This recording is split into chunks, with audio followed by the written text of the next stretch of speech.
ఓం గం గణపతయే నమః. స్వర్ణలక్ష్మీ నమస్తే అస్తు. పరబ్రహ్మ స్వరూపిణి రాజ్యం దేహి ధనం దేహి సర్వకామాంచ దేహి మే.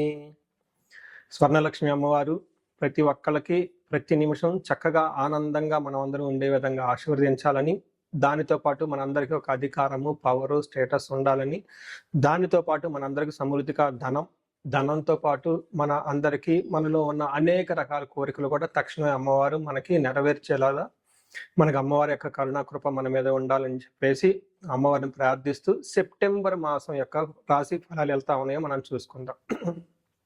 సెప్టెంబర్ మాసం యొక్క రాశి ఫలాలు ఎలా ఉన్నాయో మనం చూద్దాం.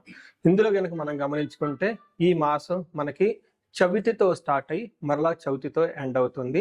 ఈ మధ్యలో 11 రోజులు శ్రావణ మాసం, మిగతాది మనకి భాద్రపద మాసం ఉంది. ఈ మాసంలో మొత్తం టోటల్గా ఈ సెప్టెంబర్ మంత్లో మనకి కొన్ని ముఖ్యమైన రోజులు ఉన్నాయి. ఇవి ప్రతి ఒక్కళ్ళు సెలబ్రేట్ చేసుకోవాలని, అందరూ ఆనందంగా ఉత్సాహంగా ఉండాలని చెప్పేసి నేను కోరుకుంటున్నాను. అందులో ముఖ్యంగా ఫస్ట్ పండగ మనం చేసుకోవాల్సింది శ్రీకృష్ణ జన్మాష్టమి. సెకండ్ది పోలాల అమావాస్య. అంటే అది చాలా చాలా ముఖ్యమైన పండుగ. అమ్మవారు చాలా ఈజీగా మనందరికీ ఈజీగా వరాలు ఇచ్చే అమ్మవారిని మనం చెప్పుకోవాలి. ఎవరికైతే పిల్లలు చనిపోతూ ఉన్నారో, పిల్లలు సరిగ్గా ఎదగటం లేదో, ధనం మన ఇంట్లో ఉండటం లేదో, ఈ పండగ జరుపుకోవాలి, ఈ పోలాల అమావాస్య అని చెప్పేసి నేను కోరుకుంటున్నాను. తర్వాత మనకి భాద్రపద మాసం స్టార్ట్ అవుతుంటే మనకి వినాయక చవితి స్టార్ట్ అవుతుంటుంది. దాని తర్వాత ఇంకొకటి ముఖ్యమైన విషయం ఏంటంటే అందరూ గమనించుకోవాల్సింది, మనకి పితృపక్షాలు స్టార్ట్ అవుతున్నాయి. వీటిని మహాలయ పక్షాలు అంటారు. ఇది 27వ తారీఖు నుంచి స్టార్ట్ అవుతుంది.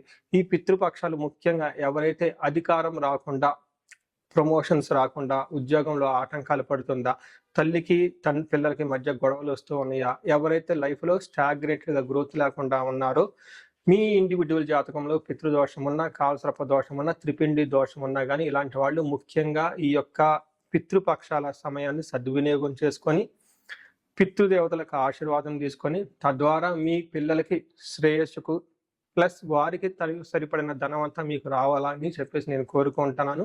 అందుకని పితృపక్షాలను ప్రతి ఒక్కళ్ళు సెలబ్రేట్ చేసుకోవాలని చెప్పేసి నేను కోరుకుంటున్నాను. ఇవి అంతా ఒక ఎత్తు అయితే, జ్యోతిష శాస్త్రంలో మనకి సెప్టెంబర్ మంత్లో 4 గ్రహాలు మారుతూ ఉన్నాయండి. ఈ 4 గ్రహాల యొక్క ప్రభావం 12 రాశుల వారికి ఎలా ఉందో మనం చూద్దాం. ముందులో మారే గ్రహాలు ఏంటి మనం చూసుకుంటే, శుక్రుడు వచ్చేటప్పటికి సెప్టెంబర్ 2న, బుధుడు సెప్టెంబర్ 7న, అలానే సూర్యుడు వచ్చేటప్పటికి సెప్టెంబర్ 17th, తర్వాత కుజుడు వచ్చేటప్పటికి సెప్టెంబర్ 18th. అంటే టోటల్గా 2nd, 7th, 17th, 18th ఈ యొక్క డేట్లో గ్రహాలు మారుతూ ఉన్నాయి. టోటల్గా ఈ గ్రహాల యొక్క ప్రభావం మనకు 12 రాశుల మీద ఎలా ఉందో మనం తెలుసుకుందాం. సెప్టెంబర్ మంత్ మకర రాశి వారికి రాశి ఫలాలు చూసుకుంటే కొంచెము ఛాలెంజింగ్గా ఉండే మంత్ అని మనం అనుకోవాలి. పెద్ద అంత ఫ్లోరిష్మెంట్ అయితే ఉండదు, అంత పెద్ద ఇబ్బందులు కూడా ఉండవు. కానీ ఎనివే ఇది కొంచెం మీకు ఫ్రిక్షన్, అనవసరమైన అపవాదుల్ని, ఆటంకాలని కలిగించే మంత్గా మీకు ఉంటుంది. ఈ మంత్ కొంచెం జాగ్రత్తగా ఉండాల్సిన అవసరం ఎంతైనా ఉంది మకర రాశి వాళ్ళు. ఇందులో నక్షత్రాలు చూసుకుంటే ఉత్తరాషాఢ 2, 3, 4 పాదాలు, శ్రవణం 1, 2, 3, 4 పాదాలు, ధనిష్ట 1, 2 పాదాలు అంతా ఈ రాశిలో ఉంటారు. పేరు బలం బట్టి మనం చూసుకుంటే వీళ్ళకి బో, జా, జీ, జూ, జే, జో, కా, గా, గి అన్న లెటర్స్ అంతా కూడా ఈ మకర రాశిలో ఉంటారని గమనించాలి. మీరు లఘు గోచారం, సూక్ష్మ గోచారం ప్రకారం చూసుకుంటే సూర్యుడు 9వ స్థానంలో ఉండటం వల్ల వీళ్ళకి చుట్టూ వాతావరణం ద్వేషించబడే విధంగా ఉండే అవకాశం ఉంటుంది. కుజుడు వీళ్ళకి 7వ స్థానంలో ఉండటంతో శోకం, అనవసరమైన చాలా ఫిజికల్గా టైర్డ్గా ఉండే అవకాశం ఎక్కువగా ఉంటుంది. బుధుడు 9వ స్థానంలో ఉండటం వల్ల ఆటంకాలతో పనులయ్యే అవకాశం కనిపిస్తుంటుంది. శుక్రుడు 10వ స్థానంలో ఉండటం వల్ల గొడవలు అయ్యే అవకాశం ఎక్కువగా ఉంటుంది. ఇది కూడాను భార్యాభర్తల మధ్య కొంచెం అనవసరమైన గ్యాప్ని తీసుకొచ్చే అవకాశంగా కనిపిస్తుంటుంది. మీరు ఓవరాల్గా చూసుకుంటే ఈ రాశి వాళ్ళకి 9వ స్థానంలో సూర్యుడు ఉండటం వల్ల నిందపరాధ కలహం నిర్దోషచ్చ ధనక్షయ పుణ్య లాభార్థ నాశాచ విచారే నవమే రవి అంటారు. అంటే ఇందులో దీని ప్రకారం చూసుకుంటే నింద అపరాధ, ఏ సంబంధం లేకుండా మీకు గొడవలు అయ్యే అవకాశం ఎక్కువగా ఉంటుంది. కలహం, తర్వాత నిర్దోషచ్చ, మీకు ఎలాంటి తప్పు లేకుండా మీ మీద అపవాదులు పడే అవకాశం ఎక్కువగా ఉంటుంది. ధనక్షయం, ధనాన్ని కోల్పోయే అవకాశం ఎక్కువగా ఉంటుంది. పుణ్య లాభార్థ నాశాచ, మంచి ఉద్దేశంతో ఏదైనా పని చేస్తే అందులో లాభం రాకపోను, మీకు నష్టం వచ్చే అవకాశం ఎక్కువగా కనిపిస్తుంటుంది. తద్వారా విపరీతమైన విచారం కలిగే సంఘటనలు మీ చుట్టూ చోటు చేసుకునే అవకాశం ఎక్కువగా ఉంటుంది. కొంచెం జాగ్రత్తగా ఉండవలసిన మాసం ఈ మాసం. అయితే ఈ చిన్న చిన్న ప్రాబ్లమ్సే కానీ ఓవరాల్గా సక్సెస్ఫుల్గా ఉంటారు అని మీరు గమనించుకోవాలి. ఎందుకంటే సూర్యుడితో 3వ స్థానం చూడటం వల్ల మీ యొక్క ధైర్యము, సాహసం, రిస్క్ టేకింగ్ ఎబిలిటీ, కమ్యూనికేషన్ చాలా పవర్ఫుల్గా ఉంటుందని గమనించాలి. అదేవిధంగా కుజుడు వీళ్ళకి 7వ స్థానంలో ఉండటం వల్ల మిక్స్డ్ రిజల్ట్ ఉంటుంది. 7వ స్థానంలో కుజుడు ఉండటం వల్ల అన్న వస్త్రాది రాహిత్యం సదా క్లేశ స్వబంధుభి కువార్త పుత్రభాతృణం క్రోధ సప్తమగే కుజే అంటారు. అంటే దీని ప్రకారం ఏంటంటే అన్న వస్త్రాది రాహిత్యం, టయానికి ఫుడ్ తినకుండా, సరైన బట్టలు ఏమంటారు నీట్గా మెయింటైన్ చేయకుండా, తర్వాత ఎప్పుడు మనసులో బాధపడుతూ, తర్వాత బంధువులతో గొడవలయ్యే అవకాశం ఎక్కువగా ఉంటుంది. ఈ టైంలో కువార్త, ఒక చెడు వార్త వినే అవకాశం కూడా మీకు ఈ రాశి వారికి కనిపిస్తుంది. పుత్ర భాతృణ క్రోధ, పుత్రులతోటి అన్నదమ్ముల మధ్య గొడవలు కూడా వచ్చే అవకాశం ఎక్కువగా ఉంటుంది. అయితే ఈ టైంలో బిజినెస్లో ప్రాఫిట్స్ మాత్రం చక్కగా ఉంటుంది. ఫ్యామిలీకి సంబంధించిన వ్యవహారాల్లో కొంచెం జాగ్రత్తగా ఉండాలి. ధనానికి సంబంధించిన వ్యవహారాల్లో కూడా చక్కగా ఉండాలి. వీళ్ళకి కొంచెం ధనాన్ని పోగొట్టుకునే అవకాశం కనిపిస్తుంటుంది.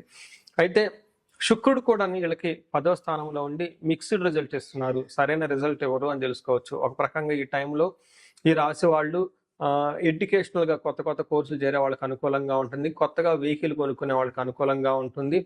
అయితే వీళ్ళకి 10వ స్థానంలో శుక్రుడు ఉండటం తోట మనకేం చెప్తారంటే లేడీస్ నుంచి కొంచెం ప్రాబ్లమ్స్ వచ్చే అవకాశం ఉంటుంది. లేడీస్ అయితే జెంట్స్ నుంచి కొంచెం ప్రాబ్లమ్స్ వచ్చే అవకాశం కనిపిస్తుంది.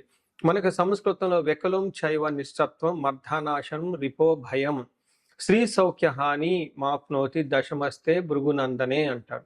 అంటే ఎప్పుడైతే శుక్రుడు 10వ స్థానంలో ఉంటారో వెకులం, మనసులో ఏదో ఒక బాధపడుతూ ఉంటారు. నిస్సత్వం అంటే స్ట్రెంత్ లేకుండా అవకాశం కనిపిస్తుంటుంది. రిపో భయం, శత్రువుల యొక్క బాధ ఎక్కువగా ఉంటుంది. శ్రీ సౌఖ్య హాని, మీ ఇంట్లో కానీ బయట కానీ స్త్రీలు, లేడీస్ ఎవరైనా ఉంటే వాళ్ళ ద్వారా మీకు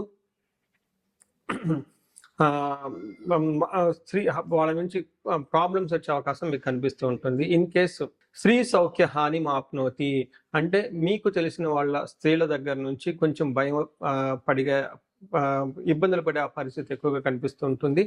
అంతేకాకుండా ఇన్ కేసు లేడీస్ అయితే మీకు సంబంధించిన పురుషుల నుంచి, జెంట్స్ నుంచి కొంచెం ఇబ్బందులు ఎదురయ్యే అవకాశం ఎక్కువగా కనిపిస్తుంటుంది.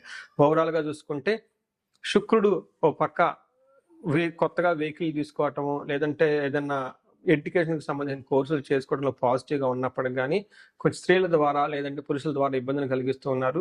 కుజుడు కూడా మీకు అన్ఎక్స్పెక్టెడ్గా సోదరుల మధ్య విభేదాన్ని కలిగిస్తూ ఉన్నారు. ప్రాఫిటబుల్గా ఉంటుంది. సూర్యుడు కూడా ఓవరాల్గా మంచి చేస్తూ లాట్ ఆఫ్ ఛాలెంజెస్ని తీసుకొస్తున్నారని చెప్పుకోవచ్చు. బట్ ఎనీవే ఓవరాల్గా చూసుకుంటే ఈ రాశి వాళ్ళు కొంచెం జాగ్రత్తగా ఉండవలసిన అవసరం ఎంతైనా ఉంటుంది. అయితే ఈ రాశి వాళ్ళకి నక్షత్రం ప్రకారం చూసుకుంటే ఉత్తరాషాఢ, శ్రవణ, ధనిష్ట నక్షత్రాలు ఇందులో ఉంటుంది. ఉత్తరాషాఢ నక్షత్రం వాళ్ళకి ఒక పాజిటివ్ సైడ్లో చూసుకుంటే పరవాసము, అంటే ఫారిన్ వెళ్ళాలన్నా లేదంటే లాంగ్ అవుట్ స్టేషన్లో ఉండాలన్నా, అవుట్ స్టేషన్లో సెటిల్ అవ్వాలన్నా కానీ బాగుంటుంది. అవుట్ స్టేషన్కి వెళ్ళే వాళ్ళకైతే అనుకూలంగా ఉంటుంది. షాపింగ్కి వెళ్ళి బట్టలు అవన్నీ కొనుక్కునే అవకాశం ఎక్కువగా కనిపిస్తుంటుంది. అదేవిధంగా ధనానికి బాగా ఇబ్బంది పడతారు ఈ రాశి వాళ్ళు. శ్రవణం నక్షత్రం వాళ్ళు ఆయనకి ధనానికి ఇబ్బంది పడుతూ ఉంటారు, ధనం లేక ఇబ్బందులు పడుతూ ఉంటారు. ఫారిన్లో ఉండే వాళ్ళకి కలిసి వస్తుంటుంది. వస్త్ర లాభము, టోటల్గా వీళ్ళకి అగైన్ షాపింగ్ చేసే అవకాశం కనిపిస్తుంటుంది. ధనిష్ట నక్షత్రం వాళ్ళకి ఈ నక్షత్రం వాళ్ళకి కొంచెం పాజిటివ్గా ఎక్కువగా ఉంటుంది. వీళ్ళకి ధనానికి ఇబ్బంది పడుతూనే రాజ్య లాభము, కొత్తగా పదవి వచ్చే అవకాశం కనిపిస్తుంటుంది. వస్త్ర లాభము, అలానే షాపింగ్లు చేసి కొత్త కొత్త బట్టలు తీసుకునే అవకాశం కూడా కనిపిస్తుంటుంది. సో ఈ రాశి వాళ్ళకి శ్రవణ, ధనిష్ట నక్షత్రం వాళ్ళకి గాయాలయ్యే అవకాశం ఎక్కువగా కనిపిస్తుంటుంది.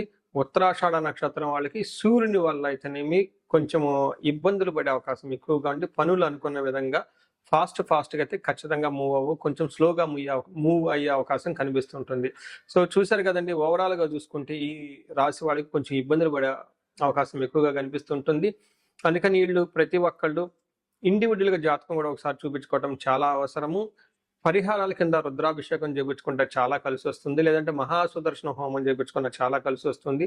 మన్యు పాశుపత అభిషేకం అని ఉంటుంది. ఈ మన్యు పాశుపత అభిషేకం చేయించుకుంటే మీకు కార్యజయము, సంపదలు, శత్రునాశనం జరిగి అనుకున్న పనులు చాలా చక్కగా ముందుకెళ్ళే అవకాశం చాలా ఎక్కువగా కనిపిస్తుంటుంది. సో చూశారు కదండి, ఈ రాశి వాళ్ళకి మిక్స్డ్‌గా ఉంది. కొంచెం జాగ్రత్తగా ఉండటం ఎంతైనా అవసరం. ఈ రాశి వాళ్ళకి అష్టైశ్వర్యాలు కలగాలని, భోగభాగ్యాలు కలగాలని చెప్పేసి కోరుకుంటున్నాను. నమస్కారం. చూశారు కదండి, ఇప్పటిదాకా ఈ మీ రాశి వారికి ఎలా ఉందో ఇది గోచార రీత్యా మాత్రమే చెప్పడం జరుగుతుంది. దీనిని మీకు 30-40% మాత్రమే అప్లై అవుతుంది.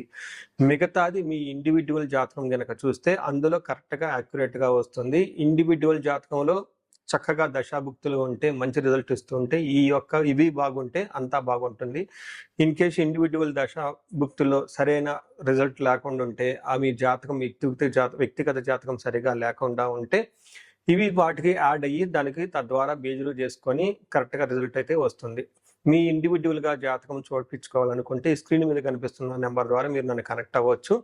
అంతేకాకుండా నేను ఒక రీసెర్చ్ చేస్తున్నాను. అంటే దాదాపు మిడ్ లైఫ్ క్రైసిస్ అంటూ ఉంటారన్నమాట. అంటే 40 ఇయర్స్ నుండి +/- 5 ఇయర్స్, అంటే 35-45, ఈవెన్ 48-50 వరకు ఈ మధ్యలో ఏజ్ ఉండి వాళ్ళకి సక్సెస్ఫుల్గా ఒక 10-15 ఇయర్స్ కెరీర్ ట్రాక్ రికార్డు ఉండి బాగా చదువుకోనుండి అన్ని విధాలా చక్కగా లైఫ్లో ఒక బాణంలాగా దూసుకొని వచ్చి, కానీ ఈ టైంలో మీరు ఇబ్బంది పడుతూ ఉంటే సడన్గా జాబ్ లేకపోవటం, సడన్గా బిజినెస్ లేకపోవటం, సడన్గా లైఫ్లో గ్రోత్ లేకపోవటం, చాలా కన్ఫ్యూజ్డ్ అయిన పొజిషన్లో కనుక ఉంటే దీనిని జనరల్గా మనకి మిడ్ లైఫ్ క్రైసిస్ అని చెప్పేసి హార్మోనల్ ఇంబ్యాలెన్స్ అని చెప్తూ ఉంటారు. బట్ జ్యోతిష శాస్త్రంలో దీనికి చాలా చక్కటి పరిష్కారం ఉంటుందండి.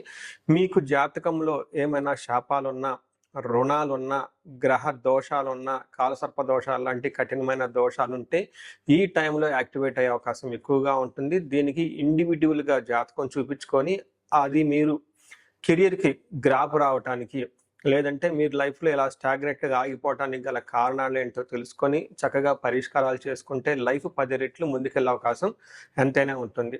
ఇదే కాకుండా నేను ప్రాబ్లమ్ స్పెసిఫిక్గా కూడా చాలా హోమాలు అవన్నీ చేపిస్తూ ఉంటాను. అన్యోన్య దాంపత్య గురించి, అన్యోన్య దాంపత్య పాశుపతాభిషేకం.